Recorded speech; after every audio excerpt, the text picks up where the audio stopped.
بسم اللہ الرحمن الرحیم۔ خوش آمدید میرے چینل پر۔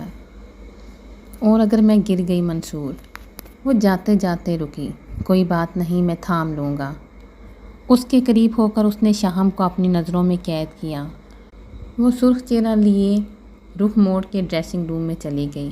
باہر کسی انجانی گاڑی کے ہارن دینے پر چوکیدار نے گیٹ سے باہر جا کر تھوڑا سا جھک کر آنے والے سے شناخت مانگنا چاہی۔ وہ ڈرائیور کے ساتھ والی سیٹ پر ماہم کو دیکھ کر حیرت سے چپ رہ گیا۔ وہ غنی سے کوئی سوال نہ کر سکا۔ چوکیدار وہی پرانا تھا، ماہم کو وہ کیسے بھول سکتا تھا؟ اس گھر کے مالک سے اسے پوچھنے کی ضرورت نہیں تھی کہ اس کو عورت کے لیے گیٹ کھولا جائے کہ نہیں۔ گیٹ کھلنے پر غنی گاڑی اندر لے آیا۔ ماہم نے حائف ہوتے اس گھر اور غنی کو دیکھا۔ سارے راستے غنی کے تاثرات اتنے پتھریلے رہے تھے، وہ اسے کچھ نہ پوچھ سکی کہ وہ مجھے کہاں لے جا رہے ہو، مگر پھر اس کے پاس کوئی ٹھکانہ بھی نہیں تھا۔ وہ اسے کسی محفوظ جگہ پر لے جاتا، مگر یہاں نہیں جہاں وہ لے آیا تھا۔ یہی تمہاری اصل اور محفوظ پناہ گاہ ہے۔ اس کے مکینوں کے دل بہت وسیع ہیں۔ تم جیسی کو کسی نہ کسی کونے خدرے میں جگہ مل ہی جائے گی، اترو نیچے۔ غنی نے تم جیسی بہت چبا کر کہا۔ وہ اس کی طرف نہیں دیکھ رہا تھا، جبکہ وہ ساکت تھی۔ زندگی نے اسے کس مقام پہ لا پٹکا تھا۔ غنی نے بازو آگے کر کے اس کی طرف کا دروازہ کھول دیا۔ اس کے وجود میں حرکت ہوئی۔ اس کے اترتے ہی اس نے گاڑی تیزی سے موڑ لی۔ منصور، وہ بہت گھبرائی سی تھی۔ منصور ایک جھٹکے سے صوفے سے اٹھا۔ اس نے چمکتی ستائش بھری نظروں سے شاہم کا باغور جائزہ لیا۔ گلابی رنگ اس کا پسندیدہ تھا اور شاہم پر اچھا بھی بہت لگ رہا تھا۔ دیکھو نا پریتی وومن، وہ شرارت سے گنگنایا۔ شاہم مزید شرما گئی۔ سیریسلی یار، بہت زبردست لگ رہی ہو، بالکل ڈریم گرل۔ منصور نے اتنی ملائم اور لگاوٹ سے اس کی تعریف کر رہا تھا، خوشی اس کے انگ انگ سے پھوٹنے لگی۔ آپ کی پسند بلا جواب ہے منصور۔ اس کا اشارہ ساڑی کی طرف تھا۔ اچھا جی۔ منصور نے اس کے کندھے کے گرد بازو لپیٹ کر اسے ساتھ لگا لیا۔ شاہم اس کے لیے بالکل تیار نہیں تھی۔ منصور کی قربت اسے سن کر رہی تھی۔ صاحب جی، وہ باہر۔ حواس باختہ سی ماجدہ دستک دیے بغیر داخل ہوئی۔ شاہم اس سے بھی پھرتی سے منصور سے الگ ہوئی۔ کیا ہے ماجدہ؟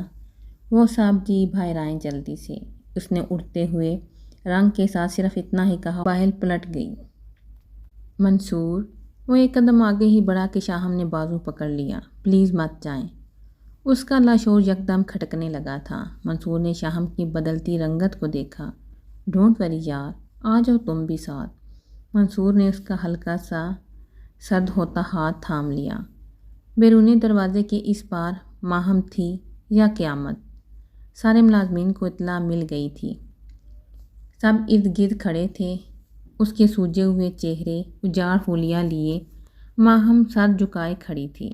شاہم نے رکتی سانسوں نے منصور کو اور منصور نے شاہم کو دیکھا۔ اس نے منصور کے ہاتھ پہ دباؤ بڑھا دیا۔ اٹھو کاشا، بیڈ ٹی تیار ہے۔ چائے کی ٹرالی بیڈ روم کے وسط میں کھڑی کر کے وہ کاشا کی طرف آ گئی۔ اوندھے منہ لحاف میں دبکا پڑا تھا۔ اے کاشا، اٹھو۔ اس نے زور سے اسے جھنجھوڑا۔ ڈیلی بکواس کرتا ہوں، مجھے مت جگایا کرو۔ پتہ نہیں تمہیں نیند بھی آتی ہے کہ نہیں، سویرے سویرے نازل ہو جاتی ہو۔ ابھی نیند کا خمار تھا، صبح جلدی اٹھنا اچھی بات ہے۔ اور بائی دا وے 9:30 ہو چکے ہیں۔ وہ دم سے بیڈ پہ گری۔ جو بھی ہے، نہیں اٹھا جاتا مجھ سے۔ وہ بستر پر ہی ابھی پڑا تھا۔ تمہیں ڈاکٹر نے ایڈوائز کی تھی کہ ڈیلی ایکسرسائز کی، تم نے ایک دن بھی نہیں کی۔ اس نے کمبل اس کے منہ سے کھینچا۔ وہ ہلکی سی غنودگی میں تھا۔ میڈیسن لی تھی رات کو؟ سو اسٹوپڈ لیلا، وہ بے دلی سے اٹھ گیا۔ وہ اسے دمکاتا سلیپر پیروں میں پہن کے واش روم چلا گیا۔ لیلا چائے بنانے۔ اس کے چائے تیار کرنے تک وہ باہر آ گیا۔ میرے بغیر چائے تمہارے حلق سے نہیں اترتی۔ منہ ہاتھ دھو کے وہ کافی حشاش تھا۔ نہیں، آج تم میرے ساتھ باہر نکلو گے۔ جب سے آئے ہو اپارٹمنٹ میں ہی ہو۔ اس نے اپنی پلاننگ بتائی۔ وہ صوفے پہ اس کے پاس آ بیٹھا، اسے چائے کا کپ پکڑ لیا۔ میں کہیں نہیں جاؤں گا۔ اس نے کپ کو منہ لگا لیا۔ وداؤٹ شوگر، اس کا منہ کا ذائقہ خراب ہو گیا تھا۔ یہ ضروری ہے؟ مجھ سے نہیں ہوتا یہ سب۔ چمچہ بھر کے چینی اس نے اپنے کپ میں ڈالی۔ کرتے رہو اپنی مرضی، میں جا رہی ہوں۔ Go to hell. وہ ناراض ہو کے اٹھ گئی۔ اس نے بھی اسے نہیں روکا۔ منصور، آپ ان کو اسکول چھوڑ دیں گے؟ عمیر کے بیگ میں اس کی کتابیں رکھتے ہوئے اس نے اخبار پڑھتے منصور سے کہا۔ منصور کو آفس بھی جلدی جانا تھا۔ وہ بھی ان کے ساتھ ٹیبل پر بیٹھا ناشتہ کر رہا تھا۔ ان کی وین نہیں آئی۔ اخبار سے دھیان ہٹا کر اس نے جوس کا گلاس اٹھایا۔ آئی تھی مگر یہ دونوں لیٹ تھے۔ آپ یہ تکلیف کر لیجئے پلیز۔ بیگ کی زپ بند کرتے وہ منصور سے مخاطب تھی۔ Okay fine. عمیر کو دودھ کا گلاس تو اس نے نہیں لیا۔ جوس کے گھونٹ بھر کے پھر سے اخبار کی طرف متوجہ ہو گیا۔ عمیر نے برا سا منہ بنا کے باپ کو دیکھا۔ اسے دودھ پسند نہیں تھا۔ تم چیٹنگ کرنے سے باز نہیں آؤ گے، چلو پیو۔ اس نے مصنوعی غصے سے ڈانٹتے گلاس اس کے منہ سے لگا دیا۔ حمزہ نے عمیر کو چڑھایا۔ اس نے مکہ اس کے منہ پر دے مارا۔ عمیر، کیا بدتمیزی ہے؟ شاہم نے اسے گورا۔ ماما میری بس۔ دعا جو کرسی میں بیٹھی اپنی گود میں رکھی پلیٹ میں سلائس اور انڈا کھا رہی تھی، اس نے ہاتھ اوپر اٹھا کے ماں کو اپنی طرف متوجہ کیا۔ تمہاری بس میں کرواتی ہوں، آدھا سلائس ویسے ہی پڑا ہے، کیا کھایا ہے تم نے؟ ذرا میں ان کو فارغ کر لوں، آتی ہوں تمہاری طرف بھی۔ شاہم نے ٹیشو ڈبے سے نکال کر اسے پکڑایا تاکہ وہ ہاتھ صاف کر لے۔ شاہم، وہ کہہ رہی ہے نا انہیں ناشتہ نہیں کرنا۔ ماجدہ ناشتے کی ٹرے واپس لے آئی۔ رات کے کھانے کی ٹرے بھی ویسی ہی پڑی تھی۔ ماجدہ کی وہ سے مراد ماہم تھی جو اوپر والے اپنے کمرے میں ٹھہری تھی۔ منصور کا منہ کی طرف جاتا گلاس رک گیا۔ اس نے شاہم کو دیکھا۔ اوکے میں خود دیکھتی ہوں۔ شاہم نے منصور کو بغور دیکھ کر کہا۔ منصور اس کے آ جانے پر ذرا چپ۔ شاہم اسے پریشان نہیں کرنا چاہتی تھی۔ آپ جلدی کریں، بچے لیٹ ہو جائیں گے۔ چلو ہری اپ بوائز۔ منصور اخبار کو گول کر کے فوراً اٹھ گیا۔ اللہ حافظ پاپا کی جان۔ اس نے جھک کر بیٹی کا گال چوما۔ اپنا خیال رکھنا۔ اللہ حافظ۔ بیرونی برآمدے میں شاہم سے بریف کیس پکڑ کر اس نے بہت دھیمے سے کہا۔ عمیر اور حمزہ گاڑی میں بیٹھ گئے تھے۔ اللہ حافظ۔ گاڑی کے گیٹ سے نکلتے وہ اندر آ گئی۔ ناشتے کی ٹرے ماجدہ نے ٹیبل پہ ہی رکھ دی تھی۔ ماجدہ آپا میرے ساتھ آئیں۔ ماجدہ نے ٹیبل سے برتن اٹھانا چھوڑ کر دوبارہ ٹرے اٹھا لی۔ دروازہ کھلا تھا۔ ماہم بیڈ پر بیٹھی تھی۔ ناشتہ کیوں نہیں کیا؟ روکھے سے انداز میں اس نے سیدھا پوچھا۔ وہ 3 دن سے آئی ہوئی تھی اور آج ان دونوں کا سامنا ہوا تھا۔ شاہم نے اس کے متعلق آنا جانا کچھ پوچھنا بھی گوارا نہیں کیا تھا۔ بھوک نہیں؟ شاہم کا مخاطب کرنا اس نے محسوس کیا تھا۔ یہاں کوئی تمہارا ذاتی ملازم نہیں، نہ ہی کسی کے پاس اتنا فضول ٹائم کہ تمہارے نخرے برداشت کرے۔ آئندہ ٹرے واپس نہیں آنی چاہیے۔ اور ہاں ماجدہ، اگر یہ ناشتہ نہ کریں تو دوپہر کا کھانا بھی نہ بھجوانا۔ اس کے جھکے سر کو گھورتی واپس مڑ گئی۔ منصور اور اس کے درمیان خاموش کشیدگی ختم ہوئے دن ہی کتنے ہوئے تھے۔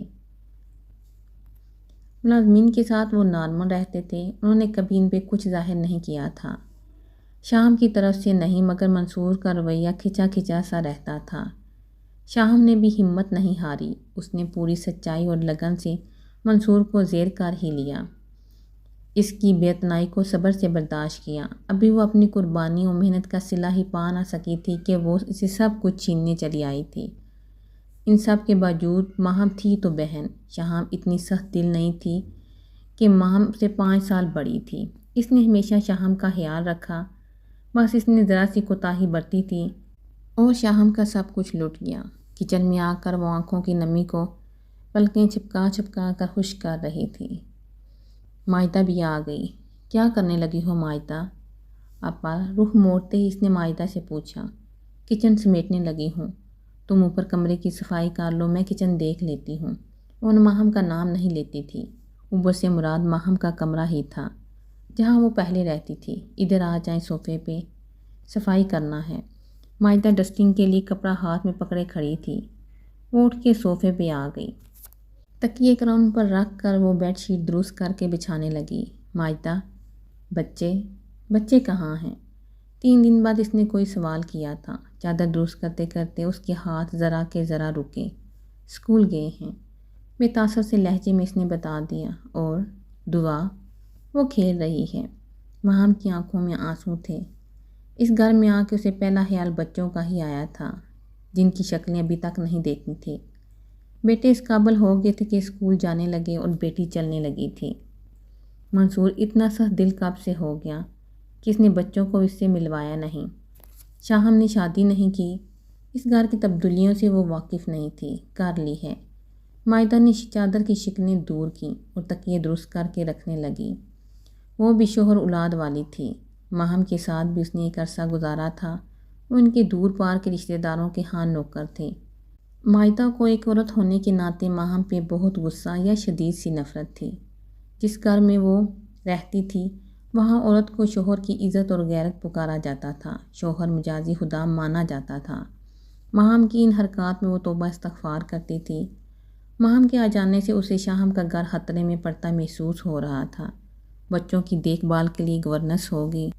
اس کے منہ سے بچوں کا لفظ مائدہ کو اچھا نہیں لگ رہا تھا، مگر وہ اس سے کوئی سوال نہیں کر سکتی تھی۔ نہیں، اس نے ایک لفظ کہا۔ وہ تیز تیز ہاتھ چلاتی ڈسٹنگ کرنے لگی۔ وہ اسے سننا نہیں چاہتی تھی۔ شاہم یہاں کیوں رہتی ہے؟ مائدہ اس دن سے کھانا یہ کہہ کر لاتی تھی کہ شاہم بی بی نے بھجوایا ہے۔ مائدہ نے اب کی بار تب کے اسے دیکھا، اس لیے جی یہ کہ ان کے شوہر کا گھر ہے، بیوی اپنے شوہر کے گھر میں ہی رہتی ہے۔ اس کی آواز میں غصہ بہت واضح تھا۔ یہ اس کے شوہر کا گھر؟ میں سمجھی نہیں۔ وہ حیرت کے عالم میں تھی۔ اس میں نہ سمجھنے والی کوئی بات ہی نہیں۔ شاہم بی بی منصور صاحب کی بیوی اور ان کے بچوں کی ماں ہیں۔ اور کچھ پوچھنا ہے آپ کو؟ مائدہ غصے سے کہتی، کپڑا روز سے جھٹکتی باہر نکل گئی۔ ماہم نے سرد ہوتے اس خبر کو سنا۔ وہ اتنی بے یقین تھی کہ اس کی نگاہیں غیر مرئی نقطے کے گرد گھوم رہی تھیں۔ ماہم جب سے آئی تھی صرف اوپر والے کمرے تک محدود تھی۔ وہ بھی کاشا کے صدمے سے ہی سنبھل نہ پائی تھی کہ منصور اور شاہم کی شادی نے اس کے اعصاب کو بالکل ہی توڑ کے رکھ دیا تھا۔ شاید منصور اور شاہم کی شادی کی خبر کاشا کے جانے سے زیادہ تکلیف دہ اور بھاری تھی۔ شاہم اس روز کے بعد نہیں اوپر آئی تھی۔ صرف مائدہ اسے کھانا دینے اور صفائی کرنے آتی تھی۔ اس کا ذہن ماضی اور حال کی مختلف سوچوں کی مجمع بنا رہتا۔ وہ بہت سا وقت روتے، خود کو کوستے گزار دیتی۔ اس کی شدید خواہش تھی کہ وہ بچوں کو صرف ایک نظر ہی دیکھ لے۔ وہ ان کی آواز تک نہ سن پائی تھی۔ کاشا کے پاس بچوں کی کمی اسے شدت سے محسوس نہیں ہوئی تھی جتنی اب ہوتی تھی۔ چاروں طرف سے خالی ہاتھ ہو کر اب بچے ہی آسرا لگنے لگے تھے۔ کمرے کی گھٹن اور اپنے اندر کی حبس سے گھبرا کر اس نے کھڑکی کھول دی۔ نیچے لان میں کھیلتے بچوں پر جیسے اس کی نگاہ پڑی، پلٹ نہ سکی۔ وہ تینوں بیٹ بال کھیل رہے تھے۔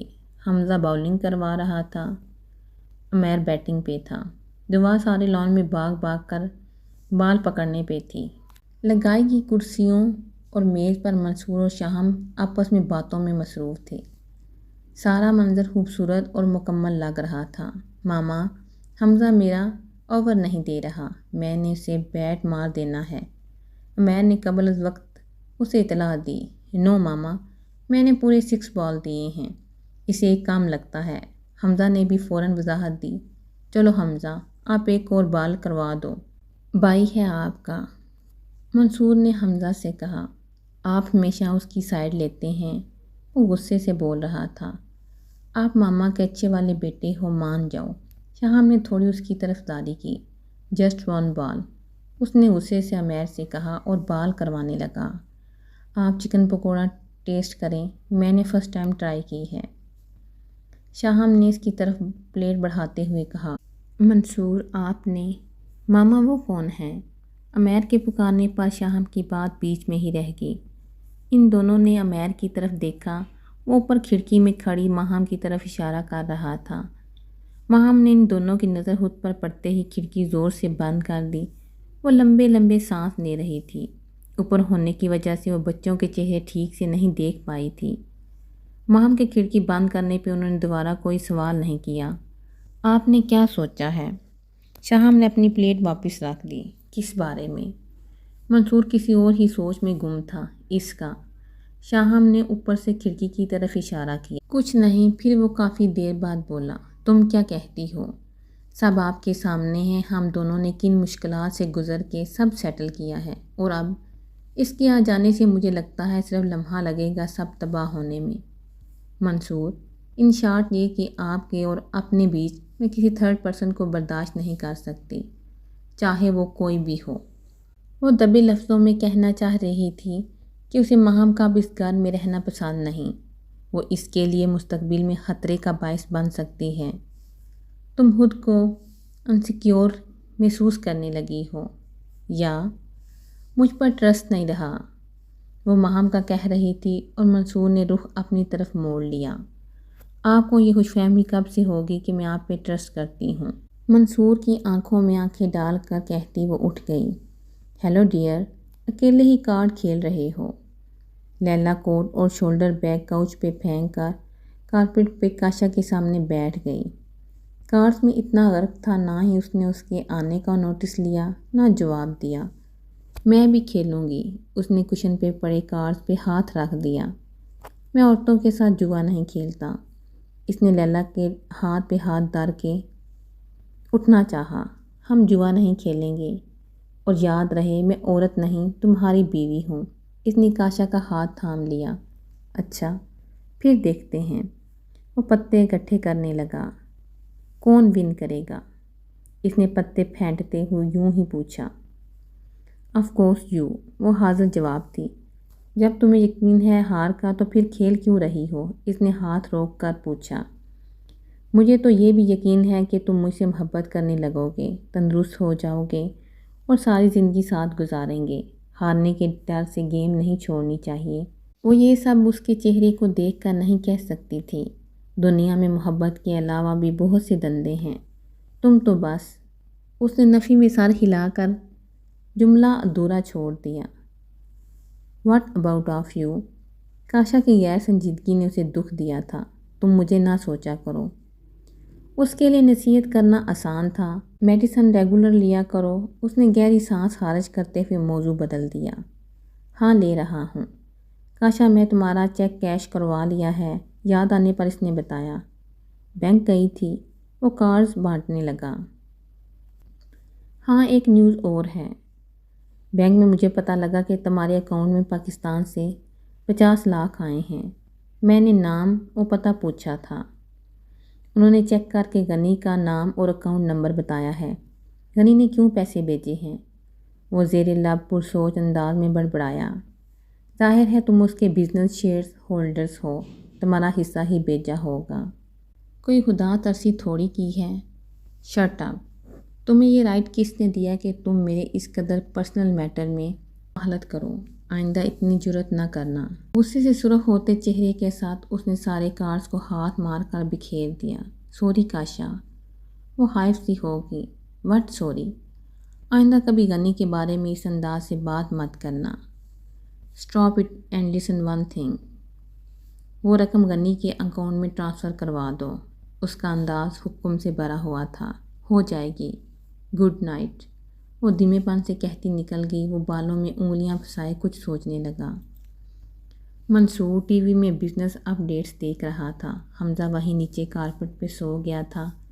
دعا اور امیر وہیں کھیل رہے تھے۔ شاہم بھی اپنا کام نپٹا کر ان کے پاس آ بیٹھی۔ امیر، ہوم ورک کمپلیٹ ہے؟ اس نے سینٹر ٹیبل سے نیوز پیپر سمیٹتے ہوئے کہا۔ جی ماما، میرا بھی اور حمزہ کا بھی۔ منصور، آپ کے ہاتھ میں تو ریموٹ آنا ہی نہیں چاہیے۔ شاہم منصور کے ٹاک شوز اور بزنس نیوز دیکھنے سے بہت بور تھی۔ سوری، میں تمہیں اسٹار پلس کے سوپس دیکھنے کے لیے ریموٹ نہیں دے سکتا تھا۔ منصور کی رگیں شرارت پھڑکی تھی۔ دفعہ دور، اسٹار پلس نہ میری کوئی ناند نہ ساس۔ مائدہ اوپر سے سیڑھیاں اتر کے سیدھی لاؤنج میں ان کے پاس آ گئی۔ شاہم بی بی، ان کی طبیعت بہت خراب ہے، بہت ہی تیز بخار ہے۔ مائدہ دوپہر کو بھی اوپر گئی تھی تو وہ بستر پر لیٹی تھی۔ وہ کھانا رکھ کے واپس آ گئی، اب بھی کھانا ویسا ہی پڑا تھا۔ وہ بے سود آڑی ترچھی بستر پہ پڑی تھی۔ اچھا، ایسا کرو، پیناڈول کی 2 ٹیبلٹ دودھ کے ساتھ دے دو، افاقہ ہو جائے گا۔ شاہم نے لاپرواہی سے کہا۔ اسے ماہم یا اس کی ذات میں ذرا بھی دلچسپی نہیں تھی۔ اس نے جو کچھ کیا تھا اب اس کے بھگتنے کا وقت آیا تھا اور شاہم اسے اس کے کیے کی اچھی طرح نصیحت دلوانا چاہتی تھی۔ اس نے بچوں کا اوپر والا پورشن میں جانا سختی سے بند کر دیا تھا۔ مائدہ نے اسے بتایا کہ ماہم بچوں کا پوچھتی ہے۔ وہ اور محتاط ہو گئی۔ وہ بچوں پر اس کا سایہ تک نہیں پڑنے دینا چاہتی تھی۔ تمہیں ڈاکٹر کو کال کرنا چاہیے۔ منصور نے ٹی وی کا والیوم کر کے لہجے کو نارمل رکھا۔ فیملی ڈاکٹر شہر سے باہر گئے ہوئے ہیں۔ اور کس ڈاکٹر کو بلاؤں؟ تم جاؤ مائدہ، جیسا میں نے کہا ویسے ہی کرو۔ جلدی سے اپنا کام ختم کر کے کوارٹر میں جاؤ۔ یہ سب کہتے ہوئے اس کی نظریں ٹی وی اسکرین پہ جمی رہیں۔ مائدہ سر ہلاتی چلی گئی۔ منصور کا شاہم کا یہ انداز بالکل بھی اچھا نہیں لگا۔ ماہم کی غلطیاں اپنی جگہ، مگر وہ بیمار تھی۔ انہیں اس کا خیال رکھنا چاہیے تھا۔ اس کی طبیعت زیادہ بھی خراب ہو سکتی ہے۔ تھوڑی دیر کے بعد وہ بولا، کس کی طبیعت؟ اس کے چہرے پہ حد درجہ بیگانگی تھی۔ اس کا نام کبھی شاہم نے نہیں لیا تھا۔ وہ کیسے لے لیتا؟ پھر منصور سے زیادہ گہرا زخم تو اس کا تھا۔ وہ اسے احساس دلانے کی غلطی بھی نہیں کر سکتا تھا۔ شاہم کے حساس دل اور عقل مندی کا وہ خود گواہ تھا۔ ہوا کرے اب والیوم تیز کریں اور ٹی وی پہ دھیان دیں۔ چلو عمیر، ان دونوں کو اٹھاتے اس نے جھک کر کارپٹ پہ سوئی گڑیا کو بھی احتیاط سے بازو میں بھر لیا۔ تو نے پیسے واپس کیوں بھجوا دیے کاشا؟ غنی نے پوچھا۔ کیا کرتا پیسوں کا؟ سیریسلی غنی، مجھے پیسوں کی ضرورت نہیں۔ سب کچھ ہے، سب کچھ۔ وہ نیچے کارپٹ پہ بیٹھا تھا، صوفے کے بازو پہ ٹیک لگائے، تھکا ماندہ سا۔ تمہارے ٹریٹمنٹ کے لیے کاشا ضرورت تو پڑے گی۔ کیسی طبیعت ہے اب؟ فائن، کوئی سر یا پیٹ کا درد نہیں۔ اسے اب اپنی بیماری کا بالکل دکھ نہیں تھا۔ اس نے جو کچھ ساری زندگی کیا تھا یہ اس کا نتیجہ تھا۔ وہ اپنی باقی رہ جانے والی زندگی کو پچھتاؤں کی نظر نہیں کر سکتا تھا۔ ایسا مت بول کاشا، تو ٹھیک ہو جائے گا۔ میں دعا کروں گا۔ میں خود کو کوئی جھوٹی تسلی نہیں دینا چاہتا۔ رہ گئی دعا وہ مت کیا کر۔ میں دعاؤں سے بہت آگے نکل چکا ہوں۔ اس کے لیے کبھی کسی نے دعا نہیں کی تھی۔ اس نے اپنے لیے فقیروں کے علاوہ کسی سے بھی دعا یا کلمات نہیں سنے تھے، نہ ہی اس نے کبھی خود دعا مانگی تھی۔ اسے تو یہ بھی نہیں پتا تھا کہ دعاؤں میں اثر ہوتا بھی ہے کہ نہیں۔ لوگ کیوں جولیاں اٹھاتے ہیں، کیوں منتیں مرادیں مانگتے ہیں، گڑ گڑانے میں تاثیر کیوں ہوتی ہے۔ اس کا اس سب عمل سے کبھی واسطہ ہی نہیں رہا تھا۔ تم نے مجھے پاکستان میں ٹھہرنے کو کیوں بولا؟ Some thing special. وہ بالوں میں انگلیاں پھنسائے وہ چند لمحے سوچتا رہا۔ ڈونٹ مائنڈ یار، میں بس تھوڑا سا خود غرض ہو گیا ہوں۔ میں چاہتا ہوں کہ پاکستان میں کوئی میرا منتظر ہو، میرا جنازہ اجنبیوں کے کندھوں پر نہ اٹھے۔ پلیز غنی، آخر تک میرے ساتھ رہنا۔ وہ یہ کہتے ہوئے ضبط کے باوجود بھی رو دیا۔ غنی اسے روتے ہوئے سن رہا تھا۔ دونوں کی جذباتی تکلیف ایک ہی موڑ پہ تھی۔ بولتا ہوں نا، بکواس نہ کیا کر، تو باز نہیں آئے گا۔ وہ روتے روتے رک کے کہہ رہا تھا۔ اس تلخ حقیقت سے وہ دونوں غیر معمولی انداز میں نظریں چراتے تھے۔ سچ بتاؤں تو مجھے دیکھے گا تو حیران رہ جائے گا۔ میں سب کچھ چھوڑ چکا ہوں۔ ہتھیلی سے آنسو صاف کرتا گال پھر بھیگ جاتے۔ وہ دونوں آمنے سامنے شاید کبھی یوں نہ روتے، یا پھر روتے ہوئے ایک دوسرے کے آنسو پونچھتے۔ غنی کے آنسو اس لیے نہیں رک رہے تھے کہ کاشا جیسا مضبوط مرد بھی رو رہا تھا۔ اس کا جگر رو رہا تھا۔ کاشی غنی کو کیسے چپ کروائے۔ ہاں لیکن تو نے بہت دیر کر دی، یا اس دیر کا رزلٹ بھگت رہا ہے۔ بٹ ڈونٹ وری، میں ہمت نہیں ہاروں گا، نہیں ہاروں گا۔ اس نے بچوں کے اسے انداز سے گھال پونجے۔ پلیز کاشا، تو نے میری کبھی کوئی بات نہیں مانی، صرف ایک مان لے، مجھے وہاں آنے کی پرمیشن دے دے۔ میں نے اس نے غنی کو ٹوکا تھا، جبکہ اس نے ابھی بات مکمل نہ کرنے دی تھی۔ زیادہ دن نہیں رکوں گا، بس کچھ دن، پلیز یار۔ وہ منت کر رہا تھا۔ وہ چاہے حقیقت کو جتنا بھی جٹلا لیتا، یہ اٹل ہی تھا کہ کاشا کی بیماری آخری سٹیج پر تھی، ایک ناقابل علاج بیماری اپنے آخری مراحل میں۔ اس کی فطرت میں لاپرواہی کا عنصر سے وہ آگاہ تھا۔ ان دنوں اسے بہت دیکھ بھال کی ضرورت تھی۔ میں ماما سے ملنے جا رہا ہوں، اپنی ماں سے۔ پورے 27 برس بعد غنی میں اپنی ماں کو دیکھوں گا، اس کے سینے سے لگوں گا۔ میرے سینے اور جسم میں بہت درد رہتا ہے۔ جب میں ماں کے آغوش میں سر رکھوں گا تو میرا سارا درد ختم ہو جائے گا۔ مجھے بہت درد ہے غنی، بہت درد۔ وہ پھر سے رونے لگا۔ اسے درد کی شدت یا شاید ماں سے دوری کا احساس رلا رہا تھا۔ اپنی موت سے قبل اپنی برسوں کی ناسودہ خواہش کی تکمیل کر لینا چاہتا تھا۔ صرف ایک بار اس آغوش کا طلبگار تھا جو چند دن کا وعدہ کر کے 27 برس کے بعد نہیں لوٹی تھی۔ غنی، میں نہیں آتا، تو ماں سے ضرور مل۔ غنی کو اس سے بڑھ کر اور کیا چاہیے تھا؟ میں ماں سے مل لوں، تھوڑی طبیعت بہتر ہو جائے تو تیرے پاس آ جاؤں گا۔ میں کب پردیس میں رہنا چاہتا ہوں، اس نے غنی کو اطمینان دلایا۔ پکا والا پرومس ہے نا؟ بالکل پکا والا۔ اس نے خشک ہونٹوں پہ زبان پھیر کے دوسرے کان سے فون لگایا۔ اچھا، اپنا بہت خیال رکھنا، میڈیسن ٹائم پہ لینا اور جن چیزوں نے ڈاکٹر نے پرہیز بتایا ہے عمل کرنا۔ میں روز تجھے کال کروں گا۔ بی کیئرفل، اللہ حافظ۔ اس نے ڈھیر ساری نصیحت کی۔ اسے کاشا کی لاپرواہ طبیعت بڑا خطرہ محسوس ہوتا تھا۔ اللہ حافظ۔ فون بند کر کے اس نے الماری میں سے اپنے کپڑے نکالے، بیڈ پر پھینک کر واش روم میں چلا گیا۔ نچڑتے چہرے کو اس نے آئینے میں غور سے دیکھا۔ رنگت ہلکی ہلکی زردی مائل تھی، رنگ بھی قدرے سانولا ہو گیا تھا۔ آنکھوں کی چمک عرصہ ہوا ماند پڑ چکی تھی۔ انگلیوں سے گالوں پر بہتے پانی کی قطرے جھٹک کر اس نے چہرہ پونجا۔ کپڑے اٹھا کے وہ ڈریسنگ روم میں چلا گیا۔ آئینے کے سامنے ذرا کے ذرا رک کے بالوں کو انگلیوں کی مدد سے سلجھانے کے بعد باہر نکل گیا۔ ماں کے گھر کا مکمل ایڈریس اس کے پاس تھا۔ کیب کی پچھلی سیٹ کے بیگ سے ٹیک لگائے وہ خود کو خالی الذہن رکھنے کی بہت کوشش کر رہا تھا۔ وہ عورت کیسی ہوگی؟ 7 سال کی عمر کے بچے کے ذہن میں ماں کی حقیقی دھندلائی سی شبہ تھی۔ اس نے نانی والے گھر کے بیڈ روم میں ماں کی ہمراہی کے کئی فوٹو تھے۔ جب گھر چھوڑا تو تصویریں بھی وہیں رہ گئیں۔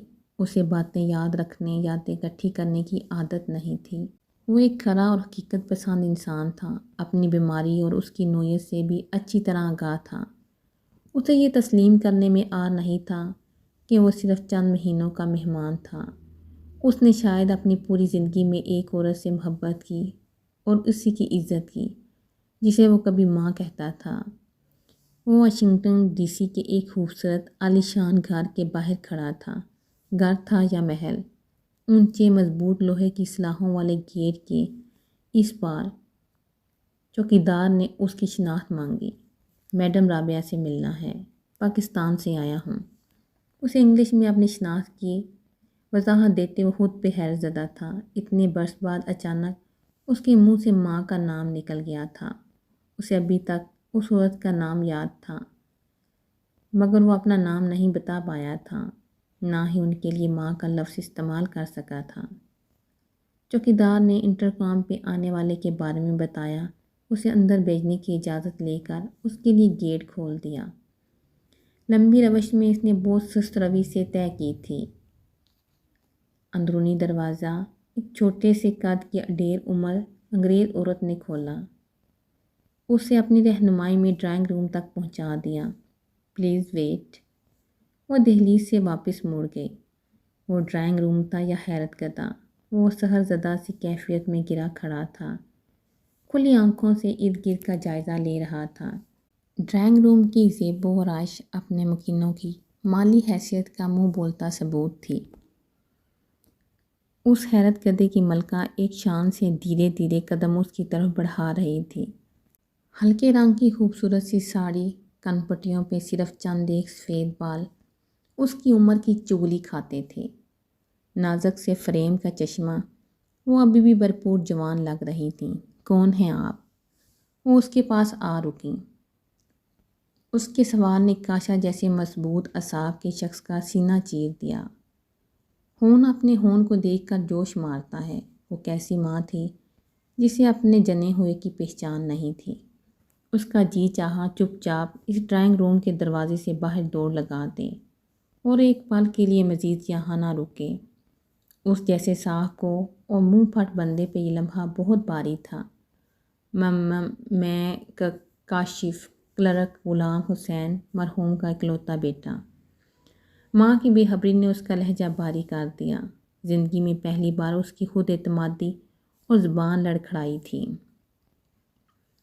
اس عورت نے اس کا نام کاشف رکھا تھا، ورنہ وہ اپنے اور دنیا والوں کے لیے کاشف عرف کاشا تھا۔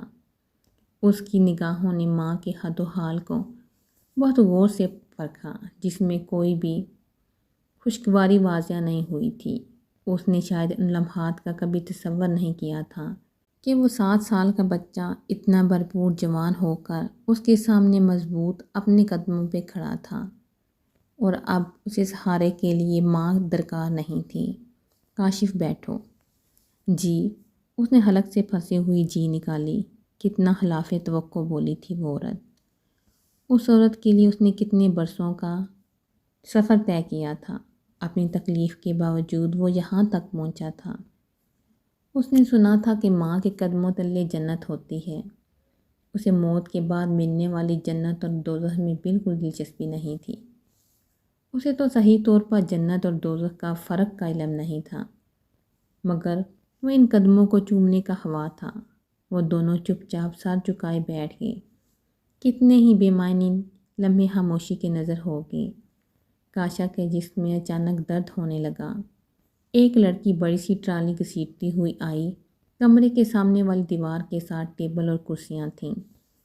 وہ ٹرالی سے لوازمات ٹیبل پہ منتقل کرنے لگی۔ کمرے میں صرف برتنوں کے کھٹکنے کا ہلکا سا شور اوپر کر معدوم ہو رہا تھا۔ Please ma'am, come here. اس نے ساری کراکری سیٹ کر دی تھی۔ وہ دونوں گونگے بہرے بنے بیٹھے تھے۔ وہ اپنا فرض نبھا کے واپس چلی گئیں۔ کاشا کی سمجھ میں نہیں آ رہا تھا کہ ان سے کیا پوچھے، کہاں سے گفتگو کا آغاز کرے۔ صورتحال کا آغاز ہی اس کی سوچ کے برعکس ہوا تھا۔ آپ مڑ کے نہیں آئیں۔ بالکل غیر ارادہ سے شکوہ اس نے کر دیا، حالانکہ وہ گڑے مردے اکھاڑنے نہیں آیا تھا۔ اس نے گزرے برسوں میں ایسا کبھی نہیں سوچا تھا۔ وہ اس مقدس رشتے کو چھوڑنا نہیں چاہتا تھا۔ بعض اوقات منزل کے حصول کے لیے بہت سے ہموار رستوں کو چھوڑ کر چلنا پڑتا ہے۔ ہر رشتہ منزل پہ جا کے ختم نہیں ہوتا۔ کبھی تھوڑے سے سکون کے لیے بہت بڑی قربانی دینا پڑتی ہے۔ مگر میں آج تک فیصلہ نہیں کر پائی میں نے جو قربانی دی وہ چھوٹی تھی یا بڑی، مجھے سکون ملا کہ نہیں۔ ایک عورت کے اس کے سکوں کے دیے ہوئے دکھ کبھی الفاظ میں بیان نہیں کیے جا سکتے۔ میں نے اپنی پوری زندگی کا صرف وہ حصہ آسودگی اور خوشحالی میں گزارا جو غلام حسین کے ساتھ بیتا۔ رہائی مرلے کے گھر کے 2 کمروں میں کلرک غلام حسین کی ہمراہ بہت خوش تھی۔ تم پیدا ہوئے تو دنیا کی ساری خوشیاں میرے قدموں میں ڈھیر ہو گئیں۔ تمہارے باپ کے منہ سے کبھی اپنے لیے نہیں کا لفظ نہیں سنا تھا۔ سب کچھ درست چلتے چلتے یکدم سب تباہ ہو گیا جب تمہارے باپ کی میت آئی۔ میری بد نصیبی نے دوبارہ مجھے تمہارے نانی اور ماموں کے در پہ لا پھینکا۔ بس اس روز سے میری بربادی کی ابتدا ہوئی۔ تم اور تمہاری بڑھتی ہوئی ضروریات اور کفالت کے لیے مجھے گھر سے باہر قدم نکالنا پڑا۔ حالات اور سختیوں کا ہندا پیشانی سے مقابلہ کرنے کے لیے تمہارے باپ کی دلوائی ہوئی تعلیم میرے کام آئی۔ میری لائی ہوئی کمائی سے تمہارا پیٹ تو تب بھرتا جب میری ماں اور بھائیوں کا بھرتا۔ میں نے دوہرا عذاب مول لے لیا تھا۔ تم میری اولاد نرینہ تھے، تمہارے سہارے اپنی زندگی کا سفر کاٹ سکتی تھی۔ میں اچھا خاصا کما رہی تھی۔ بھائیوں کے ہڈ حرامی سے اکتا کر میں نے فیصلہ کیا میں واپس اپنے مرحوم شوہر کے گھر لوٹ جاؤں گی۔ میں نے ماں سے اپنے فیصلے کا ذکر کیا تو اس نے بتایا وہ گھر تمہارے بھائیوں نے گروی رکھوا دیا ہے، کاروبار جمع نہیں، سود دیا نہیں جا سکا، اس طرح سے گھر بک گیا۔ میری آمدنی سے تم اچھے خاصے اسکول میں پڑھ سکتے تھے، بہترین لباس اور ضروریات زندگی پوری ہو سکتی تھی، مگر میری پائی پائی گھر کے راشن پانی میں صرف ہو رہی تھی، جو مجھے قطعاً منظور نہیں تھا۔ میں اپنے بیٹے کا حق ان نکھٹوؤں پہ لٹاؤں، تب میں نے ماں سے الگ گھر کرائے پہ لے کر رہنے کا مطالبہ کیا۔ میرے بھائیوں نے جب یہ سنا تو دہائیاں دیں، مجھے ہاتھ سے نکلنے نہیں دینا چاہتے تھے۔ میں بہت پریشان رہنے لگی۔ ان دنوں میری ملاقات آفس میں اپنے باس کے فرینڈ جرار احسان سے ہوئی۔ جرار احسان 2 جوان بیٹیوں کا رنڈوا باپ تھا۔ عمر میں مجھ سے 2 دہائیوں بڑا اصول پسند شخص تھا۔ اس نے میرے باس سے میری ہسٹری سنی اور جانے کیوں نظر مجھ پہ ٹک گئی۔ اس نے مجھے آفس میں پرسنل سیکرٹری کی جاب آفر کر دی۔ سیلری کی کشی مجھے اس آفس تک لے آئی۔ آہستہ آہستہ ہمدردی سے باتوں ہی باتوں میں اس نے میرے تمام حالات مجھ سے معلوم کیے۔ میں تو اس کی نیت اس روز ہی بام گئی تھی جس روز اس نے مجھے پرپوز کیا۔ مجھے لگا جیسے قید زندان سے چھٹکارا پانے کے لیے سیڑھی میں اثر آ گئی ہو۔ 8-10 قدم اوپر اٹھاؤ اور باہر آزاد فضا میں۔ ہم دونوں کی پہلی شادیوں سے اولادیں تھیں۔ نہ میں نے اس کی بیٹیوں کا تذکرہ چھیڑا اور نہ اس نے تمہارا۔ مجھے لگا سب خاموشی سے طے ہے۔ جب میں ایک بڑی عمر کے شخص جس کی جوان بیٹیاں ہیں سے شادی پر رضامند ہوں تو اسے میرے 6-7 سالہ بیٹے پر کیا اعتراض ہو سکتا ہے؟ میں اپنے خیالوں کی دنیا میں تمہیں بھی جرار حسین کی گھر میں کھیلتا دیکھتی، مگر یہ صرف میری خام خیالی نکلی۔ جرار احسان کی گاڑی میں صرف میرے لیے جگہ تھی، میرے جگر ٹکڑے کے لیے نہیں۔ میں نے سوچا میں اپنی محبت سے اسے رام کر لوں گی۔ آخر میں نے تو اس کی بیٹیوں کے لیے فراخ دلی کا مظاہرہ کیا تھا۔ وہ سخت اصول پسند شخص سخت دل بھی تھا اور میرے متعلق بہت پوزیسو تھا۔ وہ مجھ سے دور اور میں تم سے دور نہیں رہ سکتی تھی۔ ہمارے مابین ایک کشمکش کا سلسلہ تھا۔ وہ تمہیں دنیا کی ہر سہولت آرام دینے پر رضامند تھا، مگر اپنے گھر میں جگہ نہیں۔ وہ اپنے اور میرے بیچ اسے تم 3rd پرسن لگتے تھے۔ جب اس نے دیکھا کہ میرا دھیان کسی طور پر تم سے نہیں ہٹتا تو اس نے مسئلے کا حل بڑی عقل مندی سے ڈھونڈ نکالا۔ اس نے جلد از جلد امریکہ شفٹ ہونے کی ساری تیاریاں مکمل کر کے مجھے آگاہ کیا۔ میں بہت روئی تڑپی، مگر اس نے اپنے کان اور آنکھیں بند کر لیں۔ میں تمہیں دشمنوں کے حوالے کر کے آ گئی۔ میں پھر سے ماں بننے والی تھی، ہر وقت تمہارے لیے روتی رہتی۔ میں جب بھی پاکستان فون کرتی میری ماں تم سے بات ہی نہ کرواتی، کوئی نہ کوئی بہانہ گاڑ دیتی۔ تم ان لوگوں کے لیے ایک بینک بیلنس تھے، وہ تمہیں ہاتھ سے جانے نہیں دینا چاہتے تھے۔ میں اپنی طبیعت کے پیش نظر پاکستان نہیں آ سکتی تھی۔ جرار احسان کو اپنے کروڑوں کے بزنس اور جائیداد کا وارث آنے والا تھا۔ میں نے اس کے بیٹے کو جنم دیا۔ ایک اور بیٹے کی ماں بننے کے بعد مجھے تمہاری یاد مزید ستانے لگی۔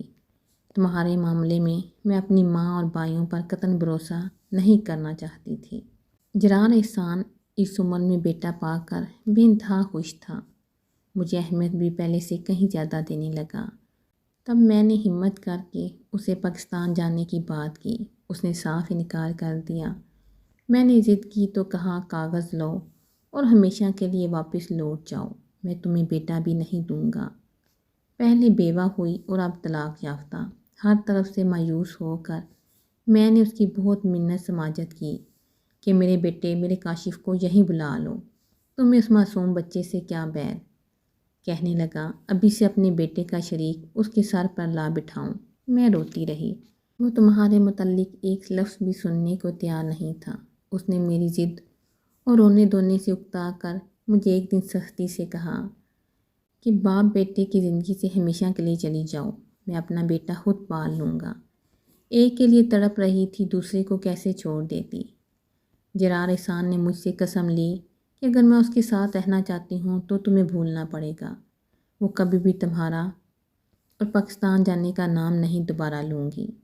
اس کے بدلے میں اس نے وعدہ کیا کہ وہ مرتے دم تک تمہاری ہر ضرورت پوری کرے گا، تمہیں ہر طرح کا عیش و آرام دے گا، تم پہ پیسہ لٹانے سے دریغ نہیں کرے گا۔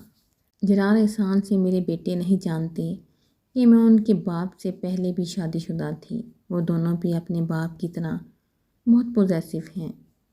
ہم دونوں نے اپنی اپنی زبان کی پاسداری کی۔ میں نے غلط کیا یا ٹھیک، اس کا فیصلہ تم کرو۔ وہ اپنی داستان مکمل کر کے اس کی طرف منتظر نگاہوں سے دیکھنے لگی تھیں۔